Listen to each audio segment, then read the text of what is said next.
tout mon plaisir, toute ma satisfaction d'être aujourd'hui avec vous, avec cette météo également bretonne. Mais pour moi, cette météo bretonne n'était pas une surprise, puisque je savais que c'était Michel Lefaou qui allait m'accueillir, et que donc on pouvait s'attendre à ce qu'il ait mis les petits plats dans les grands, et justement, de ce point de vue, nous ne sommes pas déçus. Voilà. J'ai retenu les remarques du président Bourgade et je rebondirai peut-être sur ces remarques parce que pour moi elles sont un signe d'encouragement, un signe d'avenir, puisque j'ai noté que d'une part il souhaitait des partenariats durables dans la durée et que d'autre part il souhaitait rapidement devenir le numéro 1 et d'emblée je vous le dis, vous avez les moyens de devenir très rapidement le numéro 1 et finalement la satisfaction de cette ambition ne dépend que de vous mon cher président.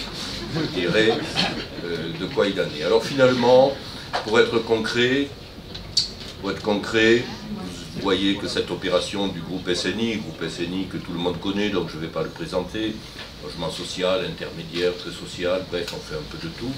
On a un objectif désormais de construction, enfin d'acquisition, d'investissement chaque année de l'ordre de 20 000 unités, dont de l'ordre de 15 000 logements familiaux. La question finalement qui se pose aujourd'hui sur cette opération de logement intermédiaire, je voudrais intervenir plus particulièrement, monsieur le maire, sur le logement intermédiaire, c'est à quoi ça sert? Est-ce que ça sert vraiment? Est-ce que c'est vraiment utile? À quoi ça sert? Et si tel est le cas, faut-il continuer? Je crois que les retours que nous avons depuis maintenant 18 mois que nous avons lancé une opération significative sur ce produit concluent tous à la nécessité effectivement de le développer. Le logement intermédiaire est important, d'abord en termes évidemment de sociologie, d'équilibre, de peuplement, puisque c'est le logement qui est dédié principalement aux classes moyennes, qui est dédié aux key workers, c'est-à-dire aux travailleurs clés des entreprises, des services publics, bref, tous ceux qui font fonctionner à la fois nos entreprises, nos villes, nos territoires. C'est important également parce que dans une période un peu compliquée, où se produisent des ruptures technologiques, parfois imprévues, qui atteignent des bassins d'emploi, finalement, qu'est-ce qui sert de stabilisateur à l'économie de vos territoires, mesdames et messieurs les élus? Ce qui sert de stabilisateur, c'est l'économie résidentielle, c'est-à-dire l'économie que génère la population. Pour que ce soit le cas, il faut que le peuplement soit équilibré.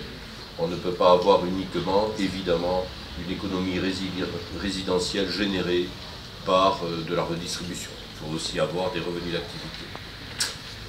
Et le dernier point, c'est qu'on voit bien aussi que dans ces périodes où la fluctuation, où le plan de charge du BTP, promoteur bien sûr, mais derrière du BTP, fluctue beaucoup, qu'est-ce qui a servi d'amortisseur? Qu'est-ce qui a servi, qui a permis de conserver en toute hypothèse un niveau d'activité à peu près satisfaisant, donc, enfin à peine satisfaisant, et donc un niveau d'emploi qui a pu être préservé dans le BTP, c'est en grande partie, il faut bien le dire, le logement social qui a servi d'amortisseur, mais ça ne suffit pas. On a bien vu la chute de production que ça a entraîné.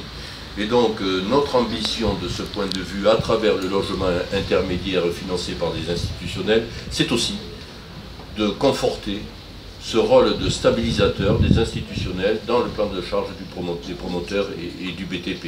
Et c'est la raison pour laquelle je vous rejoins complètement dans l'idée consistant à dire qu'il faut inscrire ces partenariats dans la durée. Alors, inscrire des partenariats dans la durée, ça suppose toute une série de conditions. Ça suppose que nous soyons capables de réunir les moyens nécessaires. Ça suppose surtout, d'abord et avant tout, que nous ayons l'appui, l'accord et l'accompagnement des collectivités territoriales. Parce qu'on sait bien que sur ce genre de projet, on ne peut le faire qu'en étroit partenariat, je dirais, de nature stratégique avec les collectivités territoriales. Il ne s'agit pas de faire de la cueillette, il ne s'agit pas de faire une opération par-ci par-là. Il s'agit d'avoir une programmation significative. Où en sommes-nous de ce point de vue? Nous en sommes en matière de logement intermédiaire. Nous avons mobilisé beaucoup de fonds propres. Nous avons plus de 3 milliards d'euros de fonds propres à investir sur 4 ans, 5 ans, et je pense qu'on le fera en 4 ans. Potentiel d'investissement de plus de 6 milliards d'euros, qui s'ajoute aux 5 milliards d'euros dont nous disposons sur le logement social, et un programme d'investissement dans le très social qui est de l'ordre de 2,5 milliards. Aujourd'hui, ça ne se passe pas si mal que ça. Sur un programme intermédiaire de 35 000 logements, nous aurons atteint cet été Je pense, si Chazelle qui me le promet, et j'espère qu'il tiendra à cet engagement, nous devrions franchir le cap des 15 000. Bon. Et on voit bien que nous avons finalement de quoi produire pendant les 2 années qui viennent. Sur le logement social, on est à peu près dans les mêmes coûts, un peu moins. Le problème auquel nous devons répondre d'ores et déjà, c'est le suivant.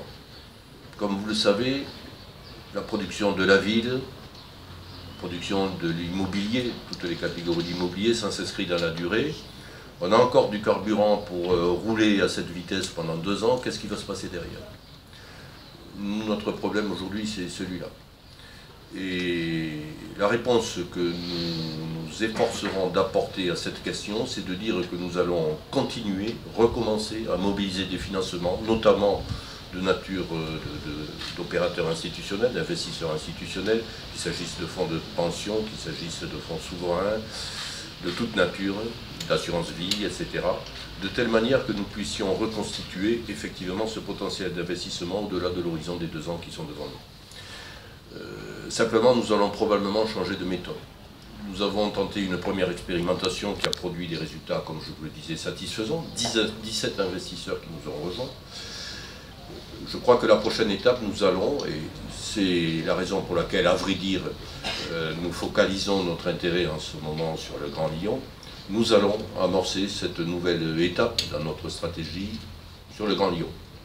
Nous allons amorcer cette nouvelle étape sur le Grand Lyon parce que c'est sur le Grand Lyon que nous allons constituer, nous allons essayer et nous allons réussir à constituer un fonds d'investissement territorialisé, c'est-à-dire qui sera ciblé sur ce territoire et qui pourra éventuellement déborder le champ de l'immobilier résidentiel, puisque l'avenir, ce sont évidemment des opérations mixtes comportant du bureau, comportant du commerce et comportant une composante essentielle de résidentiel. Pour que tout ça fonctionne, il faut évidemment être à mesure, et j'étais encore hier soir dans une conférence réunissant des investisseurs internationaux qui s'intéressent bien sûr au Grand Paris. Le Grand Paris, c'est une grande opération d'ampleur européenne. Mais, comme le dit souvent le président Collomb, finalement, le stade le plus avancé du Grand Paris, c'est le Grand Lyon. C'est là que tout commence.